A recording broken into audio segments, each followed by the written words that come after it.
ومن يضلله فلا هادي له وأشهد أن لا إله إلا الله وحده لا شريك له وأشهد أن سيدنا ومولانا محمدا عبد الله ورسوله الذي أرسله بالحق بشيرا ونذيرا وداعيا إلى الله بإذنه وسراجا منيرا فقد قال الله تعالى في كلامه المجيد والفرقان الحميد أعوذ بالله من الشيطان الرجيم إن الله وملائكته يصلون على النبي يا أيها الذين آمنوا صلوا عليه وسلموا تسليما اللهم صل على محمد وعلى آل محمد كما صليت على إبراهيم وعلى آل إبراهيم إنك حميد مجيد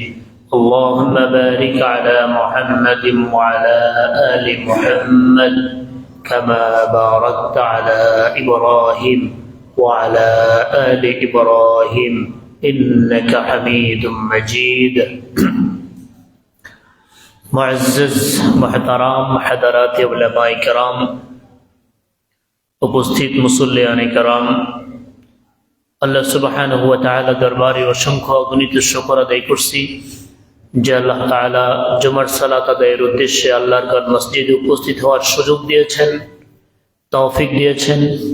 সে মনিবের দরবারে অন্তরের অন্তঃস্থল থেকে শুকর আদায় করছি আলহামদুলিল্লাহ। অসংখ্য অগণিত দুরূদ ও সালাম মানবতার মুক্তির দূত সাইয়্যিদুল মুরসালিন খাতামুন নবিয়্যিন শফিউল মুযনিবিন জনাবে মুহাম্মদুর রাসূলুল্লাহ সাল্লাল্লাহু আলাইহি ওয়াসাল্লামের প্রতি।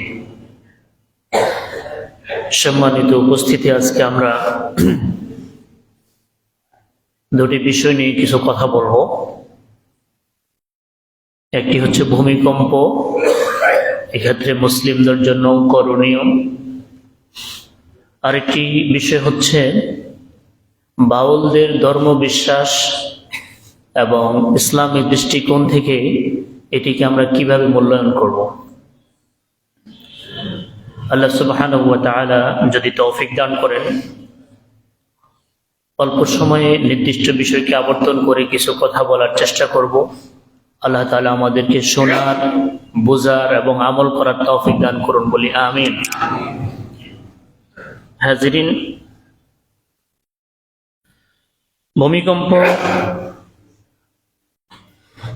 এটি আল্লাহ তাআলার পক্ষ থেকে একটি সতর্ক বার্তা। আল্লাহ মাঝে মাঝে বান্দাকে শাস্তিতে নিপতিত করেন, বান্দা যেন আল্লাহর দিকে ফিরে আসে, বান্দা যেন আল্লাহর পথে ফিরে আসে, তাওবা করে যেন সে ফিরে আসে। ওয়াত্তাকু ফিতনাতান লা তুসিবান্নাল্লাযীনা যালামু মিনকুম খাসসা। আল্লাহর নিয়ম হচ্ছে যখন পাপাচার বেড়ে যায় তখন আল্লাহ তাআলা বান্দাকে শাস্তি দেন যেন বান্দা পাপ ছেড়ে দেয়, আল্লাহর পথে ফিরে আসে। আর এই ফিতনা যখন ভয়াবহ আকার ধারণ করে তখন ওই ফিতনায় ভালো মানুষ, খারাপ মানুষ সবাই ওই ফিতনার মধ্যে পড়ে। যে আল্লাহকে মানে সেও পড়বে, যে আল্লাহকে মানে না সেও পড়বে। কিন্তু এই ক্ষেত্রে পরীক্ষার বিষয় হচ্ছে যে আল্লাহকে মানার পরে যে ব্যক্তি ফিতনায় পড়ে মারা গিয়েছে, আল্লাহ তাকে শাহাদাতের মর্যাদা দান করবে।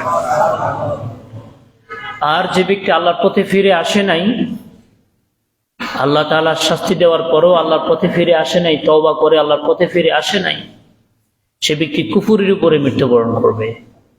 আল্লাহ সুবহানাহু ওয়া তাআলা জীবনের শেষ নিঃশ্বাস পর্যন্ত আমরা যেন ঈমানের উপরে অটল থাকতে পারি সে তৌফিক দান করেন। মানুষের হায়াতের কোনো গ্যারান্টি নাই। মাত্র সামান্য ভূমিকম্পে যে অবস্থা তৈরি হয়েছে, এটি যদি আরো কয়েক সেকেন্ড প্রলম্বিত হতো, এর মাত্রা যদি আরেকটু বাড়তো, বাড়াতে পারতেন কিনা আল্লাহ বলেন তো? আল্লাহ বাড়াতে পারতেন কিনা? পারতেন। এবং এই ভূমিকম্প এটি যখন দেখা দিবে, কিয়ামত মানে হচ্ছে কিয়ামতের সূচনাটা ভূমিকম্পের মাধ্যমে সূচনা হবে। কোরআনে কারীম সূরাতুল জিলজালে আল্লাহ তাআলা শুরু করেছেন, আউযু বিল্লাহি মিনাশ শাইতানির রাজিম, বিসমিল্লাহির রহমানির রহিম। ইযা যুলজিলাতিল আরদু জিলজালাহা, যখন পৃথিবী প্রকম্পিত হবে। ওয়া আখরাজাতিল আরদু আসকালাহা, পৃথিবী তার ভূগর্ভের মধ্যে যা লুকায়িত ছিল, সোনা দানা যা আছে সব বমি করে বের করে দিবে। ওয়া ক্বালাল ইনসানু মা লাহা, মানুষ তখন আশ্চর্য হয়ে বলবে কি হয়েছে পৃথিবীর। মানুষ তখনও বুঝতে পারবে না কিয়ামত হয়ে যাচ্ছে। ওয়া ক্বালাল ইনসানু মা লাহা, আল্লাহ তাআলা নিজে নিজে বলেন, ইয়াউমা ইযিন তুহাদ্দিসু আখবারাহা, সেদিন পৃথিবীতে যা করা হয়েছে পৃথিবী নিজে নিজে সব বলে দিবে। ইয়াউমা ইযিন তুহাদ্দিসু আখবারাহা বিআন্না রাব্বাকা আওহা লাহা, এগুলো যে হয়েছে এগুলো কার নির্দেশে হয়েছে? ইয়াউমা ইযিন ইয়াসদুরুন নাসু আশতাতান লিয়ুরাউ আ'মালাহুম ফামান ইয়া'মাল মিসকালা যাররাতিন খায়রান ইয়ারাহ ওয়া মান ইয়া'মাল মিসকালা যাররাতিন শাররান ইয়ারাহ। সেদিন মানুষ দলে দলে আল্লাহর সম্মুখে উপনীত হবে, যে সরিষার দানা পরিমাণ ভালো কাজ করবে সে তা দেখতে পাবে, আর সরিষার দানা পরিমাণ অসৎ কাজ যে ব্যক্তি করবে সেও তা দেখতে পাবে। ওমর ইবনুল খাত্তাব রাদিয়াল্লাহু তাআলা আনহু তিনি বলেছেন, গোটা কোরআনের সবচেয়ে ভয়ঙ্কর আয়াত আমার কাছে এই আয়াতটি মনে হয়েছে, ফামান ইয়া'মাল মিসকালা যাররাতিন খায়রান ইয়ারা ওয়া মান ইয়া'মাল মিসকালা যাররাতিন শাররান ইয়ারা। যে ব্যক্তি সামান্য পরিমাণ অনুপরিমাণ সৎ কাজ করবে সে তা দেখতে পাবে, আর যে অনুপরিমাণ অসৎ কাজ করবে সেও তা দেখতে পাবে। ভূমিকম্প আমাদেরকে আল্লাহর পথে ফিরে আসার একটা আগাম বার্তা দিচ্ছে, কিন্তু আল্লাহ যদি একসাথে গোটা বাংলাদেশ আল্লাহ যদি তলিয়ে দিতে চান, 1 মিনিটের বেশি প্রয়োজন আছে?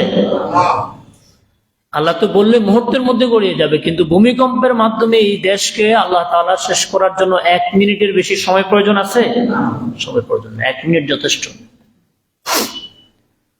ইন্না জালজালাতাস সাআতি শাইউন আযীম, নিশ্চয়ই জালজালাতাস সাআ, কিয়ামতের যে ভূমিকম্প হবে সেটি প্রকট হবে, মহাভয়ঙ্কর হবে। ভূমিকম্পের একটি ভিডিও ভাইরাল হয়েছে, বাবা এবং সন্তান একসাথে ছিল, বাবা সন্তানকে রেখে পলায়ন করেছে। দেখেন নাই আপনারা? আপনি কি স্মরণ করে দিচ্ছে? মানুষ নিজের চাইতে কাউকে বেশি ভালোবাসে না, মানুষ সবচেয়ে নিজেকে বেশি বেশি ভালোবাসে। এবং কিয়ামতের, এই তো কিয়ামতের কিছুই না। এখনই যদি বাবা তার সবচেয়ে কলিজার টুকরা সন্তানকে, হাতের ছোট্ট শিশুকে সাথে রেখে নিজে পালাচ্ছেন, এবং কিয়ামতের সময় কি হবে? আল্লাহ কোরআনের মধ্যে বলেছেন, ইয়াউমা ইয়াফিরুল মারউ মিন আখিহি ওয়া উম্মিহি ওয়া আবিহি ওয়া সাহিবাতিহি ওয়া বানিহি লিকুল্লি ইমরিন মিনহুম ইয়াউমা ইযিন শাআনুন ইউগনি। সেদিন বাবা তার সন্তানকে দেখে, মা তার সন্তানকে দেখে, বন্ধু তার বন্ধুকে রেখে, স্বামী তার স্ত্রীকে রেখে পলায়ন করবে। তার সামান্য নিশানাতেই অবস্থা হয়ে গেল। সুতরাং আমি আমাকে সহ সকলকে নসিহত করছি, নিজের ঈমানকে মজবুত করার জন্য নিজের কবরের জগতে আমাকে একাই থাকতে হবে। আমি পৃথিবীতে একা এসেছি, কবরে আমাকে একাই থাকতে হবে। আমার সন্তানদেরকে সুখে রাখার জন্য, পরিবারকে ভালো রাখার জন্য আমি এমন কোনো অসৎ পথ অবলম্বন করব না যে আমার কবরের আযাব বেড়ে যাবে।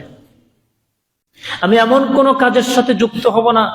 আমি পৃথিবীতে যেরকম একা এসেছি, আল্লাহ তাআলা বলেছেন প্রত্যেককে একা আমার সামনে দাঁড়াতে হবে, একা। বাবা থাকবে না, মা থাকবে না, জীবন সঙ্গী থাকবে না, নেতা থাকবে না, নেত্রী থাকবে না, কেউ থাকবে না, একা। সুতরাং ইত্তাকু ইয়াওমান, ওই দিনকে ভয় করুন যেদিন কেউ কারো উপকারে আসবে না। আর এটি সংশোধনের এখনই চূড়ান্ত সময়। তারপরও পরিপূর্ণ ঈমান ঠিক করার পরেও, নিজের আখিরাতমুখী হওয়ার পরেও ভূমিকম্পর মতো এই ধরনের বালা মুসিবত থেকে বাঁচার জন্য নবীজি একটি দোয়া শিখিয়েছেন। আমরা এই দোয়াটি শেষে পড়াবো যখন আমাদের মুসল্লিদের সংখ্যা আরো বেশি থাকে। আল্লাহ তাআলা তৌফিক দান করুন বলি আমিন। হাজিরিন, এখন যে বিষয়টা নিয়ে আমি আপনাদের সম্মুখে কথা বলতে যাব সেটি হচ্ছে বাউল সম্প্রদায়ের বিষয়ে ইসলামিক দৃষ্টিভঙ্গি। এটি জানা এতটাই গুরুত্বপূর্ণ যে আমরা অনেকেই মনে করি বাউলরা মুসলমান, কিন্তু আপনি কোনো বাউলের সাথে যদি কথা বলে থাকেন তাহলে কোনো বাউল নিজেকে মুসলমান হিসেবে দাবি করে না। বাউলটা মসজিদে, কোনো বাউলকে মসজিদে পাইছেন? এই কথা বলেন না, পাইছেন? আজকে জুমার দিনে কোনো বাউল মসজিদে আসবে? কিন্তু ঝিনাইদহের মধ্যে বাউল আছে না নাই? তারা কি মসজিদে আসে? না, এক জুমায় আসে না। 10 জুমার কোনো না কোনো এক জুমায় পাওয়া যাওয়ার কথা, কিন্তু পাওয়া যাবে? মসজিদে পাওয়া না গেলে মন্দিরে তো পাওয়া যাওয়ার কথা, মন্দিরে পাবেন? সেখানেও পাওয়া যাবে না। এটি একটি স্বতন্ত্র আলাদা একটা ধর্ম। কিন্তু তাহলে আমরা মুসলিমরা কেন তাদেরকে নিয়ে আমাদের এত মাথা ব্যথা? সেটি হচ্ছে তারা এক্ষেত্রে সবচেয়ে যাদেরকে বেশি ধোঁকা দিচ্ছে, সবচেয়ে যাদেরকে বেঈমান করছে, সেটা হচ্ছে মুসলিম সম্প্রদায়। তাদের নামগুলো মুসলিমদের, এবং মুসলিমদের কোরআন দিয়ে তারা উদ্ধৃতি দেয়, নবীজির হাদিস দিয়ে উদ্ধৃতি দেয়, যার কারণে মুসলমানদের মধ্যে যারা মূর্খ জাহেল তারা তাদের ধোঁকা পড়ে, তারা তাদের ঈমানকে শেষ করে। বাউল সম্রাট হচ্ছে বলা হয় লালন শাহকে। লালন শাহর ব্যাপারে আমরা কারো ব্যাপারে কথা বলার সময় অতিরঞ্জন থেকে বিরত থাকবো। আল্লাহ তাআলা কোরআনে বলেছেন, ওয়া ইযা কুনতুম ফা'দিলু, যখন তোমরা কথা বলবে ইনসাফের সাথে কথা বলবে। বাউল সম্রাট লালনের ব্যাপারে এক কথায় মন্তব্য হচ্ছে, বাংলা সাহিত্যে এবং তার বিশেষ একটি অবদান রয়েছে। এটা সুস্থ যে কোনো মানুষ এই কথা স্বীকার করতে বাধ্য হবে যে বাংলা সাহিত্যে তার বিশেষ অবদান রয়েছে। কিন্তু এই সাহিত্যে যার অবদানকে যদি ধর্মীয় অবদানের ক্ষেত্রে নিয়ে আসা হয়, তখনই কিন্তু সংঘর্ষটা তৈরি হয়।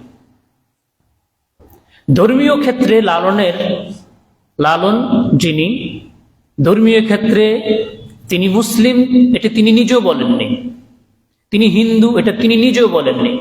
বরং লালনের বক্তব্য হচ্ছে লালন কি জাত এটা লালন নিজেই জানে না। এটা হচ্ছে লালনের কথা, লালন কি জাত এটা লালন নিজেই জানে না। প্যারে হাজিরিন, এটি হচ্ছে এক কথায় যদি বলি, এটি হচ্ছে মুনাফিকি। মানুষদেরকে ধোঁকা দেওয়ার সবচেয়ে বড় মাধ্যম হচ্ছে নিজের পরিচয় গোপন করা। আমি যদি আমাদের নবী মুহাম্মদুর রাসূলুল্লাহ সাল্লাল্লাহু আলাইহি সাল্লাম থেকে শুরু করে আদম পর্যন্ত যত নবী রাসূল পৃথিবীতে এসেছে, কোন নবী রাসূল কি তার পরিচয় গোপন করেছেন? আমরা এখানে যারা আছি, আমরা কি এই কথা কেউ বলবো যে আমি মুসলিমও না হিন্দুও না? এরকম কেউ আছেন এখানে? না। যদি কেউ তার পরিচয় গোপন করে তাহলে বুঝতে হবে তিনি মুনাফিকি করেছেন। ধর্মীয় বিচারে বলছি, কারো কবরে কেউ যাবে না। ধর্মীয় বিচারে ধর্মীয় দৃষ্টিভঙ্গি হচ্ছে আমি অন্তর দিয়ে সাক্ষ্য দিচ্ছি, আশহাদু আল্লা ইলাহা ইল্লাল্লাহ, আল্লাহ ব্যতীত সত্য কোনো ইলাহ নেই, মুহাম্মদুর রাসূলুল্লাহ সাল্লাল্লাহু আলাইহি ওয়াসাল্লাম আল্লাহর বান্দা এবং আল্লাহর রাসূল। এই স্বীকৃতি অত্যন্ত পরিষ্কার থাকতে হবে জবানে এবং অন্তরে। যদি জবানে থাকে অন্তরে না থাকে, এটাকে বলে মুনাফিক। এটাকে কি বলে? মুনাফিক। আবার অন্তরে আছে মুখে বলে নাই, এটাকে বলা হয় ফেরাউন মার্কা। ফেরাউন অন্তর দিয়ে আল্লাহকে বিশ্বাস করতো, মুখ দিয়ে বলতো না। সেজন্য মুমিনের পরিচয় হচ্ছে অন্তরে যা থাকবে জবানেও তা পরিষ্কার ভাবে বলবে। হাজিরিন, এই বিষয়ে বাউল সম্প্রদায় এবং তাদের ব্যাপারে অথেন্টিক জানার অনেকগুলো বই, আর আলাদা গবেষণাগার বিভিন্ন কিছু রয়েছে। এই ব্যাপারে সবচেয়ে যেই বইগুলোকে বেশি গুরুত্বের সাথে উপস্থাপন করা হয় এবং অথেন্টিক সোর্স থেকে তাদের ধর্মবিশ্বাস ব্যাপারে লেখা হয়েছে, একটা হচ্ছে ঢাকা বিশ্ববিদ্যালয়ের প্রফেসর ছিলেন ডক্টর আহমদ শরীফ। আপনারা অনেকে তার নাম জানেন। তিনি বাউল তত্ত্ব নামে একটা বই লিখেছেন। আমি যা বলবো এইগুলো ওই বইয়ের সাথে মিলাতে পারবেন এবং শতভাগ সেখানে পাবেন। আরেকটি হচ্ছে লালন একাডেমির প্রতিষ্ঠাতা ডক্টর আনোয়ারুল করিম। কি নাম বললাম? ডক্টর আনোয়ারুল করিম। তিনিও বাউলদের বিষয়ে গবেষণা করে অনেক কথা সেখানের মধ্যে লিখেছেন। এই কথাগুলো যেগুলো বলবো সেগুলো আপনার সেখানের মধ্যে মিলাতে পারবেন। এবং আরো বিভিন্ন জায়গার বইয়ের মধ্যে বাউলদের সাথে যারা, বাউলদের মধ্যে আবার দুই জাত আছে। এক জাত হচ্ছে তাদের মধ্যে মূর্খতা, মূর্খ হলে বাউল হয়, এটা এক নাম্বার কথা। ওই মূর্খের মধ্যে আবার কয়েক জাত আছে। এর মধ্যে কিছু আছে কিছুই বুঝে না, আর কিছু আছে তাদেরটা বুঝে, আবার কিছু আছে তাদেরটাও বুঝে না, পাগলামি করে বেড়ায়। বাউল শব্দ অর্থ কি? ডক্টর আহমদ শরীফ এবং ডক্টর আনোয়ারুল করিমের যে বই, ওখানে তারা তিনটা কথা উল্লেখ করেছেন। কয়টা কথা উল্লেখ করেছেন বলি? তিনটা কথা উল্লেখ করেছেন যে বাউল শব্দের উৎপত্তি কোত্থেকে। বাউল শব্দটি, তাদের কথা হচ্ছে বাউল শব্দটি এসেছে বাতুল শব্দ থেকে। কোন শব্দ থেকে? বাতুল। বাতুল শব্দের অর্থ হচ্ছে পাগল। বাতুল শব্দের অর্থ কি? পাগল। তো বাউল বলা হয় সেসব লোকদেরকে, তাদের ভাষায়, যারা স্রষ্টার প্রেমে পাগল, তাদের ভাষায়। আবার কেউ কেউ বলেছেন সম্ভবত 1700 সালের দিকে আউল চাঁদ নামে একজন বাউলদের একজন পূর্ববর্তী একজন গুরু ছিল, তার নাম আউল চাঁদ।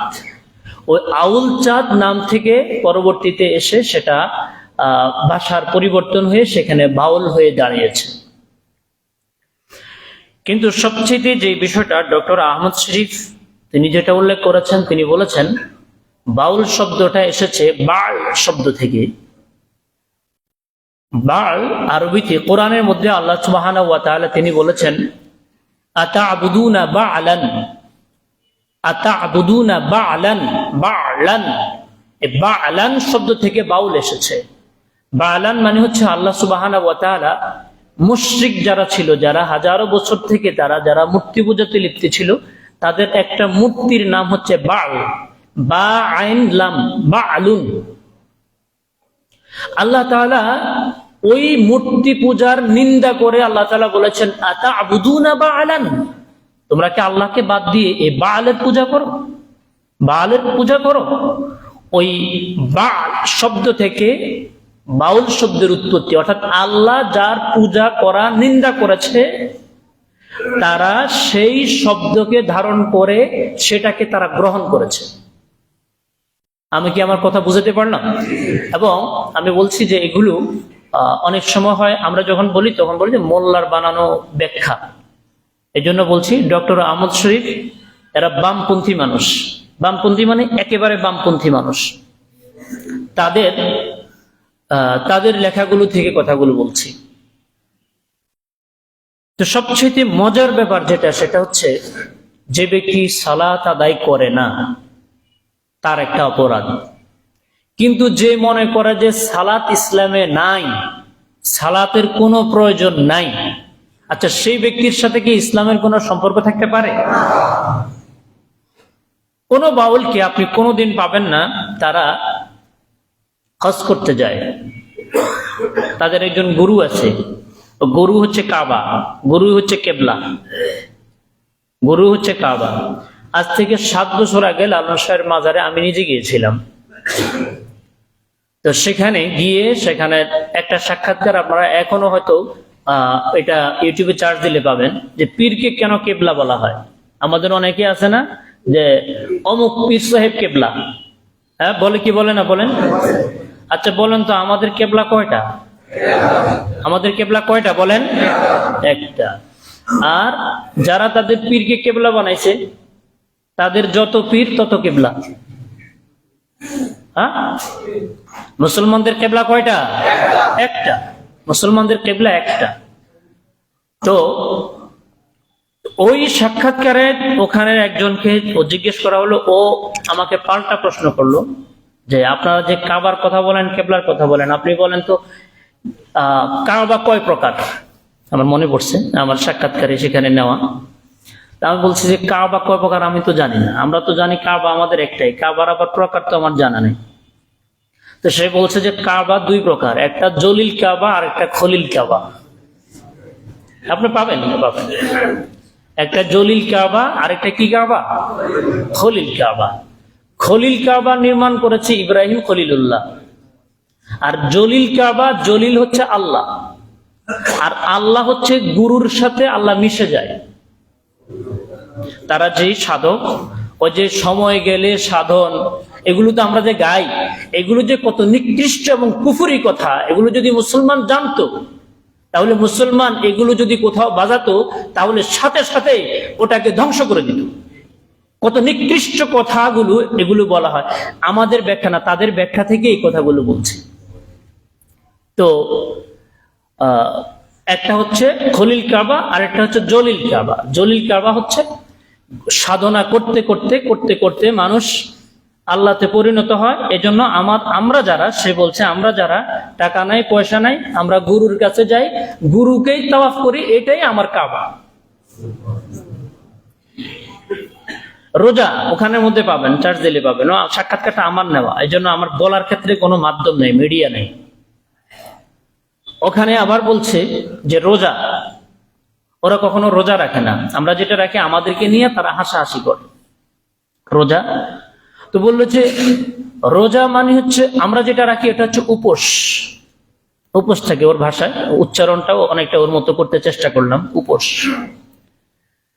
তো বললো যে আমরা যারা গুরু ভক্ত, আমরা যেদিন পীরের হাতে বায়াত গ্রহণ করেছি সেদিন থেকে মৃত্যুর আগ পর্যন্ত, যেদিন মারা যাব এই দিন আমার রোজা ভাঙবে, এর আগ পর্যন্ত আমি যাই করি আমার রোজা ভাঙবে না।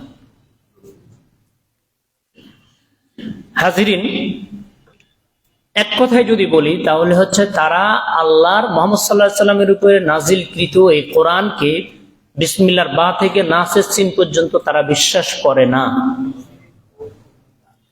কাদিয়ানি যারা আছে তারা মুসলমান না কাফের? একটু আওয়াজে বলতে হবে, মুসলমান না কাফের? কাফের। কাদিয়ানিরা নামাজ পড়ে নাকি পড়ে না জানেন? 4 ওয়াক্ত পড়ে না 5 ওয়াক্ত পড়ে? 5 ওয়াক্ত পড়ে। কাদিয়ানিরা রোজা রাখে নাকি রাখে না? হজ করে নাকি হজ করে না? যাকাত দেয় নাকি যাকাত দেয় না? কাদিয়ানির সম্প্রদায়রা ইসলামের সকল বিধানের ক্ষেত্রে মুসলিমদের সাথে একমত, শুধু কোরআনের একটা আয়াত অস্বীকার করে। আয়াত অস্বীকার করে না, বরং ওই আয়াতটার অপব্যাখ্যা করে।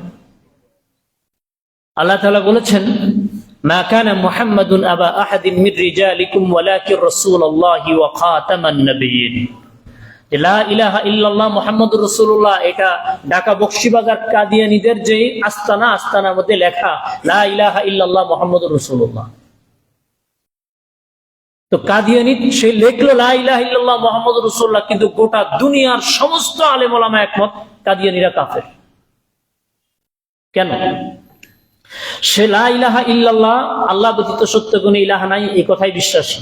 মুহাম্মদুর রাসূলুল্লাহ সাল্লাল্লাহু আলাইহি সাল্লাম আল্লাহর নবী, এটা তো বিশ্বাসী, কিন্তু একটা জায়গায় বিশ্বাসী না, মুহাম্মদ সাল্লাল্লাহু আলাইহি সাল্লাম শেষ নবী, এই কথা সে বিশ্বাস করতে রাজি না তারা।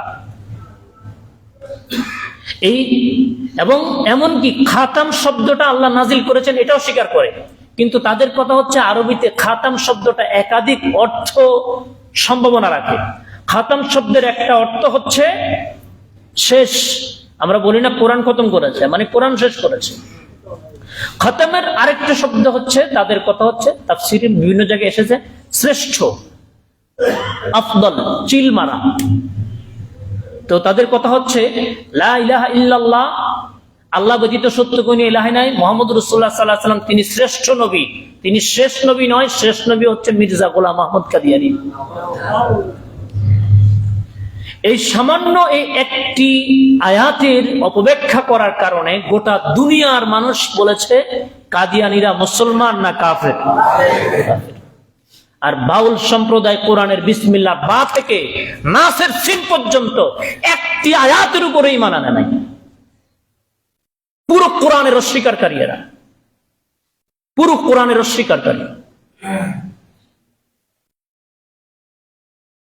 আপনি তাআওয়ানু আলাল বিররি ওয়াত তাকওয়া ওয়া লা তাআওয়ানু আলাল ইসমি ওয়াল উদওয়ান। মানুষ একটি কথার কারণে মানুষ জান্নাতে পৌঁছাবে, সেটি হচ্ছে লা ইলাহা ইল্লাল্লাহ। একটি কথার কারণে এটি জান্নাতের চাবিকাঠি হবে। আর মানুষ এমন কিছু কথা বলবে যে একটি কথার কারণে তাকে জাহান্নামের তলদেশে নিক্ষেপ করা হবে। একটি কুফরের কারণে, একটি কুফরকে সাপোর্ট করার কারণে, একটি কুফরের পক্ষ অবলম্বন করার কারণে তার গোটা জীবনের সমস্ত আমল বরবাদ হবে।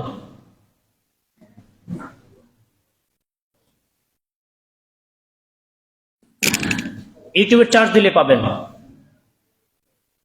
সম্ভবত আজ থেকে 8 থেকে 10 বছর আগে চ্যানেল আইতে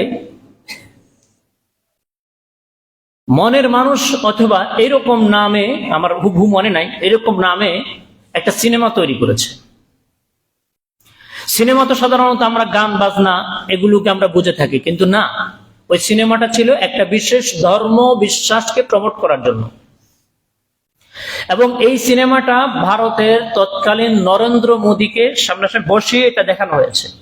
আমি কথাগুলো বলছি, আপনি উইকিপিডিয়াতে গিয়ে চার্জ যেগুলো মিলিয়ে নেবেন। হাজিরিন, তো সেখানে স্পষ্ট ভাষায় বলা হয়েছে মুহাম্মদ সাল্লাল্লাহু আলাইহি সাল্লাম আরবের নবী, লালন হচ্ছে বাংলার নবী।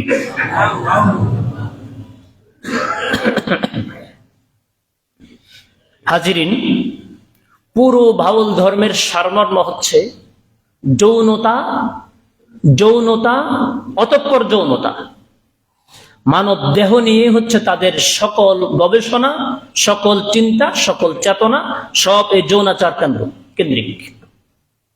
তার কিছু কথা আমি এই যে বইগুলোর কথা বলেছি এগুলো থেকে কিছু কথা আমি আপনাদেরকে শোনাচ্ছি। কিছু জিনিস আছে যে জিনিসগুলো হয়তো মুখে উচ্চারণ করা যাবে না, আমি ইঙ্গিত দিব, ইঙ্গিত দিলে আপনি বুঝে নিবেন, বাকিটা বুঝে নিতে হবে। নিকৃষ্ট, এত নিকৃষ্ট কথা, তারা সবচেয়ে বেশি রূপক কথা ব্যবহার করে, রূপক শব্দ, রূপক কথা বেশি ব্যবহার করে। বাউলদের একজন সেবা দাসী থাকে, সেবা করার জন্য কম বয়সী একজন দাসী থাকে। ওই দাসীর সাথে জেনা, ব্যভিচার যেগুলো আছে এগুলো তাদের কাছে এটা মোটেই অপরাধ না। ওই সেবা দাসীর সাথে তাদের যাচ্ছা তাই তারা করতে পারবে। এটা বাউল ধর্মের বৈধ নয়, শুধু ইবাদতের অংশ। পরকীয়া বাউল ধর্মের গুরুত্বপূর্ণ কাজ। গাঁজা দেখলেন না কয়েকদিন আগে কুষ্টিয়ার যে ডিসি ছিল, ডিসির সাথে ডিসির জেলা প্রশাসকের যে কার্যালয় সেখানের মধ্যে বসে জেলা প্রশাসকের সাথে তর্ক করছে। জেলা প্রশাসক গাঁজা বন্ধ করবে কি জন্য এটা নিয়ে তর্ক করছে। গাঁজা সেবন করা এটা তাদের ধর্মের এটা নেকের কাজ। আমাদের তরুণ যুবকেরা এখন ধর্মীয় কিছু আল্লাহ ভয় থাকার কারণে তারা এখন মুসলমান হয়ে বসে আছে। রাষ্ট্রীয়ভাবে যদি এটাকে প্রমোট করা হয়, আজকে এখন পর্যন্ত বাংলাদেশের উপদেষ্টার মধ্যে এরকম লোক রয়েছে যারা এই বাউলদেরকে প্রমোট করার জন্য উঠে পড়ে লেগে আছে। আগামীর এই প্রজন্মকে যদি যারা এমনিতেই প্রজন্ম যেখানে সুযোগ পায় সেখানে নষ্ট হওয়ার জন্য ঘুরে বেড়াবে, সেখানে আগামী প্রজন্মদেরকে যদি গাঁজা যদি ধর্মে বৈধ দিয়ে দেয়, তাহলে সেখানে তো আমাদের তরুণ তরুণীরা সেখানে হুমড়ি খেয়ে পড়বে।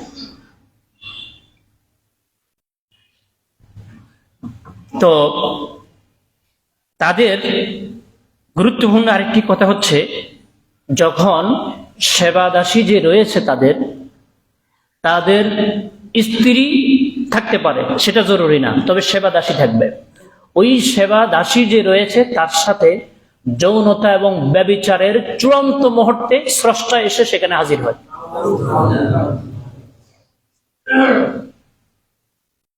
নবম শ্রেণীর বইয়ের মধ্যে একটা কবিতা, সময় গেলে সাধন হবে না। হ্যাঁ, এই গানটা যখন রাতে আমরা যখন ঝিনাইদহ থেকে ঢাকাতে যাই, আমাদের ড্রাইভাররা এই গান চালায় যায়, সময় গেলে সাধন হবে না। আপনারা মনে হয় শুনেন না, আমার কথায় কষ্ট পাচ্ছেন নাকি আপনারা?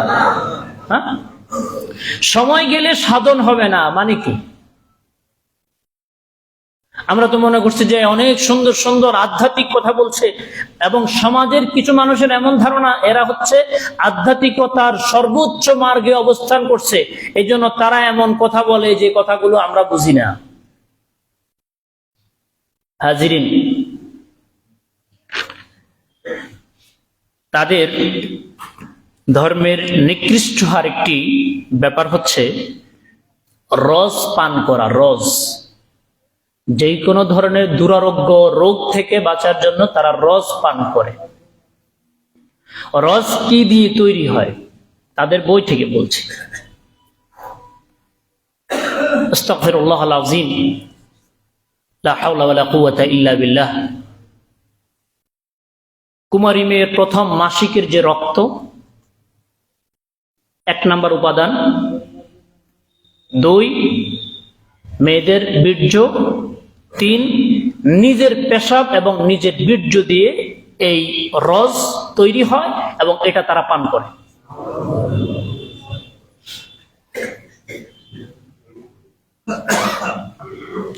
গান বাজনা, একজন যে ব্যক্তি আল্লাহর বিরুদ্ধে কথা বলবে, কোরআনের বিরুদ্ধে যে কথা বলবে, পৃথিবীতে বেঁচে থাকার তার অধিকার নাই। মানুষ আইন হাতে তুলে নেওয়ার আগেই প্রশাসনের দরকার আইন আগে তাকে তুলে নিয়ে শাস্তি মানুষের সামনে দৃশ্যমান করা, তাহলে জনসাধারণ তৌহিদি জনতা হাত তুলতে যাবে না। কিন্তু এই তৌহিদি জনতার এবং জনসাধারণের মনে যখন এটা বদ্ধমূল হয়ে গিয়েছে যে এই প্রশাসন কখনো শাস্তি দেয় না, এই প্রশাসন তাদেরকে প্রমোট করে, তখন তৌহিদি জনতা আইন হাতে তুলে নিতে বাধ্য হয়।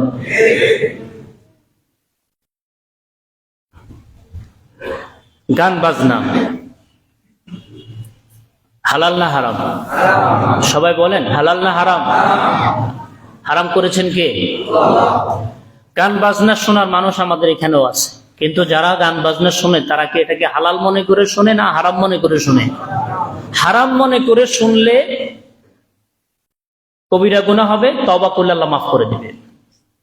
কিন্তু যে মনে করলো গানটা হালাল, এই হালাল মনে করার সাথে সাথে সে কাফের হয়ে গেছে, তার ঈমান চলে গেছে। তো আমি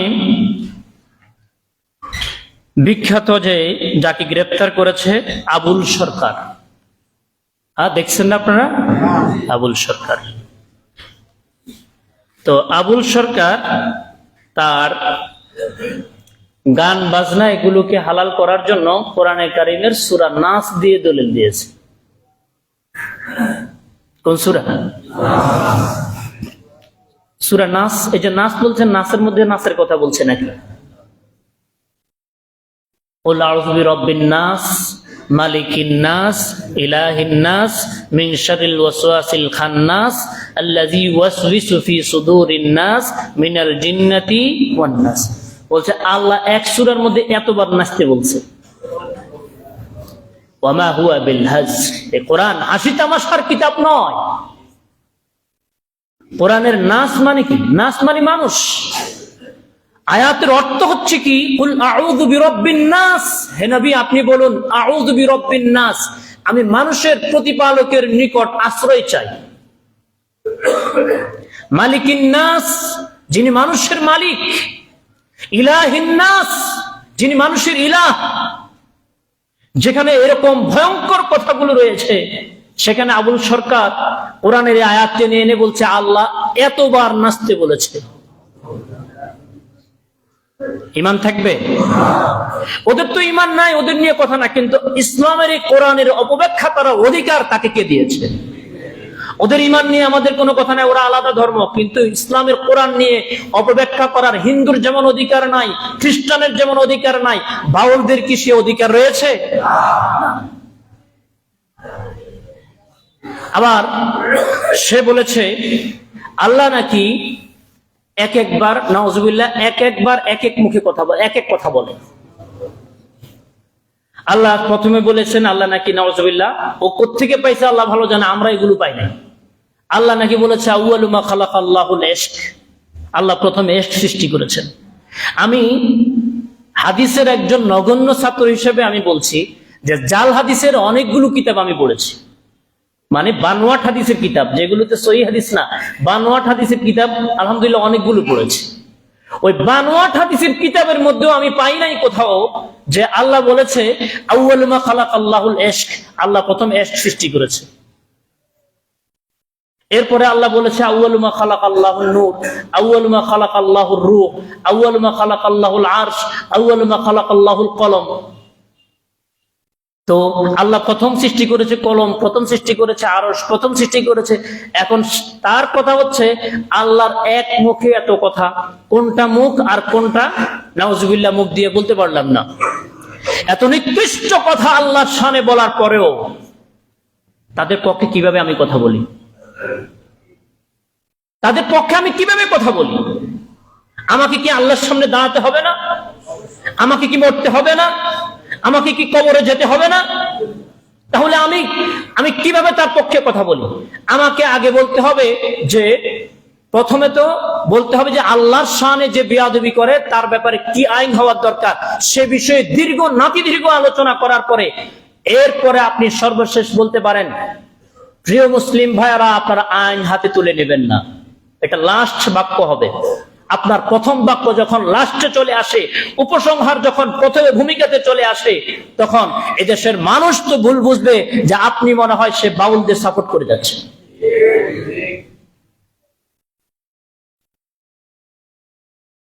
গান বাজনা আমরা ইসলাম নিয়ে কাটছি। কোরআন এবং হাদিসের মধ্যে আমি চ্যালেঞ্জ দিয়ে বলেছি, আমি চ্যালেঞ্জ না, আমার চ্যালেঞ্জ না, ছোট মানুষের চ্যালেঞ্জ কোনো কিছু কাজে আসে না। গোটা দুনিয়ার মুসলিম দুনিয়ার বড় বড় সমস্ত স্কলার এই বিষয়ে একমত। আল্লাহর কোরআন এবং নবীজির বিশুদ্ধ হাদিস একটার সাথে একটা সাংঘর্ষিক, এরকম একটাও কিয়ামতের আগ পর্যন্ত কেউ প্রমাণ করতে পারবে না। সাংঘর্ষিক তার কাছে মনে হয় যার জ্ঞানের স্বল্পতা, যে বুঝে না। আল্লাহ বলেছে ফাসআলু আহলা যিকরি ইন কুনতুম লা তা'লামুন, তোমরা যদি না জানো তাহলে যারা জানে তাদেরকে প্রশ্ন করো। তোমার জ্ঞান যদি কম থাকে তুমি ইমাম বুখারীর শরণাপন্ন হও, ইমাম বুখারী কি বলেছে। তোমার যদি জ্ঞান কম হয় তুমি ইমাম আবু হানিফার শরণাপন্ন হও, তিনি কি বলেছে দেখো। জ্ঞানীদের কাছে যাও, তারা কি বলেছে দেখো। কিন্তু তুমি সূরাতুল ফাতিহা শুদ্ধ করে পড়তে পারো না। তোমার পেটে যদি চাপা দেওয়া হয়, বিসমিল্লাহ শুদ্ধ করে বের হবে না, তুমি কোরআনের তাফসীর করতে আসছো।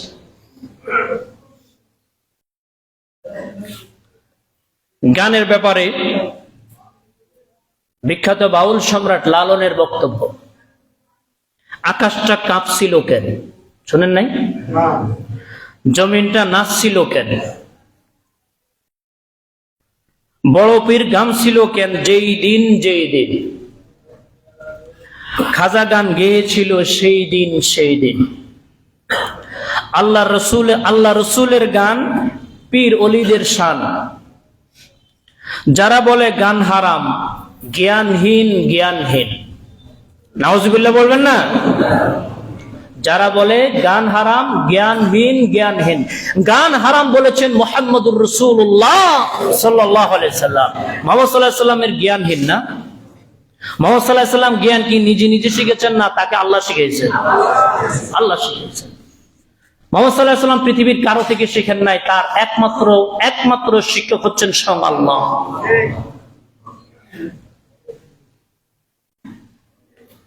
কোন ব্যক্তি যদি গান শুনে সে কাফের হবে না। কোন ব্যক্তি যদি গান হালাল মনে করে তাহলে গোটা দুনিয়ার সব ইমাম একমত যে সে কাফের হয়ে যাবে। গানকে হালাল মনে করলে কাফের হয়ে যাবে। তাদের পুরো সাধনার সবকিছুর মূল হচ্ছে নিজেকে চিনা। প্রত্যেকটা মানুষের ভিতরে স্রষ্টা লুকায়িত। ইসলামের দৃষ্টিভঙ্গি হচ্ছে স্রষ্টা এবং সৃষ্টি আলাদা সত্তা। খুব ভালো করে বুঝুন। মাঝে মাঝে মারফতি বেশে দাঁড়ি টুপি পাগড়িওয়ালা মানুষও আপনার ঈমান নষ্ট করে যে প্রত্যেকের ভিতরে স্রষ্টা লুকায়িত। এই কথা বলা যাবে না। স্রষ্টা এবং সৃষ্টি আলাদা সত্তা। স্রষ্টা কখনো সব জায়গায় নয়। স্রষ্টা হচ্ছে ফাওকাল আরশ, আরশের উপরে আল্লাহ তাআলা। তিনি সেখান থেকে সবকিছু দেখেন, সবকিছু অবলম্বন করেন। এমনকি সাত দরিয়ার নিচে একটি কালো পাথরের উপরে যদি একটি কালো পিপীলিকা চলে, ওই পিপীলিকার পায়ের আওয়াজ পর্যন্ত যিনি নিয়ন্ত্রণ করেন তিনি হচ্ছেন আল্লাহ।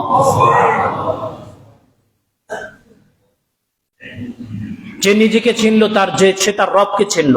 হাদা হাদিস বাতিল, লাইসা মিন কালামিন নবী সাল্লাল্লাহু আলাইহি ওয়াসাল্লাম। এটি বাতিল কথা, নবীজির কথা নয়। যে সুফিদের বানোয়াট কথা। যে নিজেকে চিনলো সে আল্লাহকে চিনলো এমন নয়। আল্লাহকে চেনার মাধ্যম হচ্ছে কোরআন, আল্লাহকে চেনার মাধ্যম হচ্ছে নবীজির সুন্নাহ। বাউল সম্রাটের আরেকটি বক্তব্য শুনুন আপনি। কালী কৃষ্ণ গড খোদা কোন নামে নাই বাধা। অর্থাৎ আপনি কালীকে ডাকতে পারেন, কৃষ্ণকে ডাকতে পারেন, আল্লাহকেও ডাকতে পারেন, সব মূলত একই।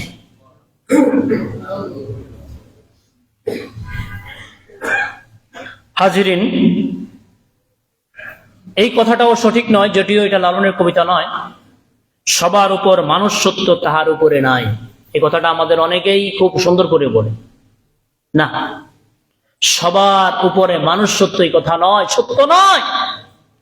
সবার উপরে সত্য হচ্ছে আল্লাহ তাআলা। লা ইলাহা ইল্লাল্লাহ, আল্লাহ ব্যতীত সত্য কোনো ইলাহ নাই। হ্যাঁ, মানুষের গুরুত্ব বোঝানোর জন্য আপনি আরো অনেক কিছু বলতে পারেন, মানুষের সেবা করার জন্য, মানবতার জন্য আরো অনেক কিছু বলতে পারেন, কিন্তু সবার উপরে মানুষ না, স্রষ্টার উপরে মানুষ না। সবার উপরে স্রষ্টা, স্রষ্টার উপরে কিছু নাই, এটা সত্য কথা। স্রষ্টার উপরে অবস্থানগত দিক থেকে স্রষ্টা যেমন সবার উপরে, সম্মানের দিক থেকে স্রষ্টা সবার উপরে। স্রষ্টা এবং সৃষ্টি এক নয়। লাম ইয়ালিদ ওয়া লাম ইউলাদ, আল্লাহুম্মা আনতাল আউয়ালু ফালাইসা ক্বাবলাকা শাই। আল্লাহ নবী সাল্লাল্লাহু আলাইহি ওয়াসাল্লাম শিখিয়েছেন, আল্লাহ আপনি প্রথম, আপনার আগে কিছুই ছিল না। ওয়া আনতাল আখির ফালাইসা বা'দাকা শাই, আপনি শেষ, আপনার পরে আর কিছু নাই। আনতাজ যাহির ফালাইসা ফাওকাকা শাই, আপনি হচ্ছেন সবার উপরে, আপনার উপরে আর কিছু নেই। আনতাল বাতিন ফালাইসা দুনাকা শাই, আপনি সবচেয়ে নিকটের খবর আপনি রাখেন। সুবহানাল্লাহি ওয়া বিহামদিহি। হাজিরিন, আমি খুব সংক্ষেপে এখানের মধ্যে বলেছি। আপনারা এইসব বিষয় যা বলেছি, এ বিষয়ে আমাদের আজ থেকে সম্ভবত 8 থেকে 10 বছর আগে আমাদের দেশের শেখ আহমদুল্লাহ, ওনার 1 ঘন্টার একটা আলোচনা রয়েছে বাউলদের উপরে, বাউলদের ধর্ম বিশ্বাসের উপরে। এবং আমাদের অনেক স্কলার যারা রয়েছেন তাদের সুন্দর সুন্দর এবং বাউলদের বইগুলোর সামনে নিয়ে বসে বসে তারা সুন্দর করে কথাগুলো বলেছেন ইসলামের আলোকে। যে ইসলাম বুঝে না, আমি বলি এখানে অনেকেই থাকতে পারেন এমন যে লালনের ব্যাপারে এইভাবে কথা বলা ঠিক না। এটা ওই ব্যক্তি বলতে পারে যে ব্যক্তি ইসলাম বোঝে না। আপনি এরকম একজন ব্যক্তিকে আমার সামনে হাজির করবেন যে ব্যক্তি ইসলাম বুঝে এরপরে বলেছে যে লালনের কথা ঠিক, এরকম একজনকে সামনে নিয়ে আসে, তার সাথে কথা বললে আমাদের আরাম হবে, বোঝা হবে, কারণ সে ইসলাম বুঝে। আপনি যে সাহিত্য বোঝেন, কবিতা বোঝেন, রূপকথ্য বোঝেন, কিন্তু ইসলাম বোঝেন না, বাউল সরকারের মতো যে ক্লাস 5 পর্যন্ত পড়াশোনা করেছে, মিডিয়াতে এসেছে, আমার দেশ পত্রিকা রিপোর্ট করেছে, যে ক্লাস 5 পর্যন্ত পড়াশোনা করেছে, সে তো আল্লাহ কোরআন দূরের কথা, জাগতিক বিষয়ে সে কি দীক্ষা দেওয়ার অধিকার রাখে? সে কিভাবে ইসলাম বোঝাতে যাবে? হাজিরিন, আমাদের অনেকেই যে ব্যক্তি নামাজ পড়ে না, খুব ভালো করে বুঝুন, খুব ভালো করে বুঝুন, আবারও বলছি ভালো করে বুঝুন। কোন ব্যক্তি যদি নামাজি হয়ে থাকে, যে সে সব সময় নামাজ পড়েছে, এরপরে পাগল হয়ে গেছে, তাহলে পাগল হওয়ার আগে তার যে অবস্থা ছিল ওই অবস্থার উপরে আল্লাহ তাকে বিচার করবেন। পাগল হওয়ার পরে সে যে নামাজ পড়ে নাই, রোজা রাখে নাই, হজ করে নাই, যাকাত দেয় নাই, এগুলো আল্লাহ ধরবেন না। কিন্তু কোন ব্যক্তি পাগল না হয়ে যদি পাগল সাজে, এটার ইসলাম অনুমোদন করে নাই, এটার ইসলাম অনুমোদন করে নাই। যে ব্যক্তি নামাজ পড়ে না, সবচেয়ে তো মুহাম্মদ সাল্লাল্লাহু আলাইহি ওয়াসাল্লামের চাইতে বড় মুত্তাকি, বড় বুজুর্গ কি আর কেউ আছে? সাহাবীদের মধ্যে একজন সাহাবীকে দেখান যিনি এরকম ভগ ঘুরে ঘুরে বেড়াইছেন, নামাজ পড়ে নাই, রোজা রাখে নাই, একজনও ছিল না। তাহলে এদেরকে অলি মনে করা, বুজুর্গ মনে করা, এটা হচ্ছে ইমানের সবচেয়ে ইমানদার এদেরকে কখনো অলি মনে করতে পারে না। যার ইমান আছে সে তাদেরকে অলি মনে করতে পারে, এটা বন্ড। যারা উলঙ্গ হয়ে বেড়ায়, আমাদের শহরের মধ্যে মাঝে মাঝে 2-1জনকে উলঙ্গ অবস্থা দেখা যায়। আমি আমাদের যুবক তরুণ কেউ যদি থাকেন তাদেরকে অনুরোধ করছি, যদি সম্ভব হয় তাদেরকে কোনো পোশাকের ব্যবস্থা করে দিবেন, কোথাও ডেকে নিয়ে আপনি এমন পোশাক ব্যবস্থা করে দিবেন যে পোশাকটা খোলা কষ্টকর। জি জি, আমি আমি আমি চোখের নজরে পড়েছে, এটা অত্যন্ত দৃষ্টিকটু। এবং আমাদের দেখেন, অনেক সময় আপনি আপনার সন্তান নিয়ে রাস্তায় বের হন, বাবা মা সহ আমরা অনেক সময় রাস্তায় বের হই, তাহলে এই দৃশ্য, এবং বাবা মা বাদ দেন, সাধারণ অবস্থায় আমরা চলার সময় এই দৃশ্য, এটা তো আসলে অত্যন্ত লজ্জাকর। তাহলে এই যারা আছেন আমাদের তরুণ ভাইদের মধ্যে অনেক স্বেচ্ছাসেবী সংগঠন রয়েছে, তারা যদি এই উদ্যোগটা নেন তাহলে অত্যন্ত খুশি হব, যে এই ধরনের কেউ দেখলে দ্রুত কোথাও ডেকে নিয়ে তাদের কোনো পোশাকের ব্যবস্থা করে দেওয়া, এটা আপনারা করতে পারেন। তো যে নগ্ন উলঙ্গ সে কখনো আল্লাহর ওলি না, সে হয় পাগল কিন্তু সে আল্লাহর ওলি না। এটা কথা বুঝতে পারছেন আপনারা সবাই? আল্লাহর ওলি হওয়ার মাধ্যম 5 ওয়াক্ত নামাজ পড়বেন, রোজা রাখবেন, নিজের স্ত্রীর সাথে সুন্দর ব্যবহার করবেন, বাবা মায়ের সাথে সুন্দর ব্যবহার করবেন, টাকা পয়সা কিছু হলে বারবার হজ উমরা করার জন্য চেষ্টা করবেন, গরিব এতিম মিসকিনদেরকে সাহায্য সহযোগিতা করবেন, মানুষের উপকার করবেন, ক্ষতি করতে যাবেন না। আল্লাহর দরবারে অটোমেটিক ওলি হিসেবে আপনার নাম উঠে যাবে। ওলি হওয়ার জন্য কঠিন বড় কিছু না, সামান্য কিছু কাজগুলো রাখবেন, আর অতি আধ্যাত্মিক চিন্তা যেগুলো আছে এগুলো মাথা থেকে সরাই দিবেন। অতি আধ্যাত্মিক চিন্তা, আধ্যাত্মিকতা খুঁজে পাবেন সালাতের মধ্যে দাঁড়িয়ে, যে সালাতের মধ্যে দাঁড়ালে আধ্যাত্মিকতা আসে কিনা। যদি আসে তাহলে ঠিক আছে। সালাতের মধ্যে দাঁড়ালে কান্না আসে কিনা, যদি আসে এটা আপনার সালাতের আধ্যাত্মিকতা, এটা আপনার সালাতের রুহানিয়াত। সিয়ামরত অবস্থায় পাপ থেকে বাঁচতে পারেন কিনা, যদি বাঁচতে পারেন এটা আপনার সিয়ামের আধ্যাত্মিকতা, এটা আপনার ওই সিয়াম আপনাকে জাহান্নাম থেকে বাঁচাবে। আপনার মন ভালো কাজের প্রতি আগ্রহী কিনা যদি হয় তাহলে আপনার ভিতরে আধ্যাত্মিকতা ঢুকেছে, এটাকে আধ্যাত্মিকতা বলে। আধ্যাত্মিকতা পাগলামি করাকে আধ্যাত্মিকতা বলে না। হাজিরিন, আমি সর্বশেষ ভূমিকাতে যে কথা বলেছি, যে ভূমিকম্পের জন্য আমরা একটা দোয়া পড়বো, আমি চেষ্টা করবো এই দোয়াটা মসজিদের সামনে এটা লাগাই দেওয়ার জন্য, দোয়াটা মুখস্থ করবেন। তো এখন আপাতত 2-1 বার এই দোয়াটা আমার সাথে একটু আপনারা পড়বেন। ভূমিকম্পের জন্য যে দোয়াটা রাসূলুল্লাহ সাল্লাল্লাহু আলাইহি ওয়াসাল্লাম শিখিয়েছেন সেটি হচ্ছে আল্লাহুম্মা ইন্নী আউযু বিকা মিনাত তারাদ্দি। আগে আমি পড়ি, এরপর আপনারা পড়বেন। হে আল্লাহ, আমি আপনার কাছে আশ্রয় চাই উপর থেকে পড়ে যাওয়া থেকে, ওয়াল হাদমি, কোনো কিছু ভেঙ্গে অথবা চাপা পড়ে মারা যাওয়া থেকে। নির্দিষ্ট বলে নাই, এটা ভূমিকম্পের সাথে জড়িত, কোনো কিছু চাপা পড়ে অথবা ভেঙ্গে মারা যাওয়া থেকে, ওয়াল গরক, এবং পানিতে ডুবে মারা যাওয়া থেকে, ওয়াল হারাক, এবং আগুনে পুড়ে যাওয়া থেকে। এই যে দোয়াটা আরেকটু লম্বা আছে, এতটুকু পর্যন্ত পড়লেই হবে। তা আমরা এই দোয়াটা আমরা মুখস্থ করব। পাশাপাশি বেনামাজি যদি মারা যায় ভূমিকম্পে, এই দোয়া পড়ার পরেও বেনামাজি জাহান্নামে যাবে। খুব ভালো করে বুঝুন। আর কোন নামাজি ব্যক্তি আল্লাহর হক আদায়ের জন্য যথাযথ চেষ্টা করেছে, বান্দার হক আদায়ের জন্য যথাযথ চেষ্টা করেছে, ভূমিকম্পে মারা গিয়েছে, আল্লাহ তাকে শাহাদাতের মর্যাদা দান করবেন। সুতরাং মৃত্যুর জন্য প্রস্তুত সবাই আমার সাথে। আর যারা বাড়ি করবেন, বিল্ডিং করবেন, খেয়াল করেন, ইঞ্জিনিয়ার দিয়ে করবেন, রাজমিস্ত্রির উপরে ভিত্তি করে এই কাজগুলো করবেন না ভাই। ইঞ্জিনিয়ারের পিছনে যে টাকাগুলো খরচ করেন এগুলো বেহুদা না, এটা সবচেয়ে জরুরি। আমরা হাতুড়ে ডাক্তারদেরকে, হাতুড়ে ডাক্তার আমাদের প্রিয়, কারণ ওখানে ভিজিট লাগানো গেলে সাথে সাথে চিকিৎসা।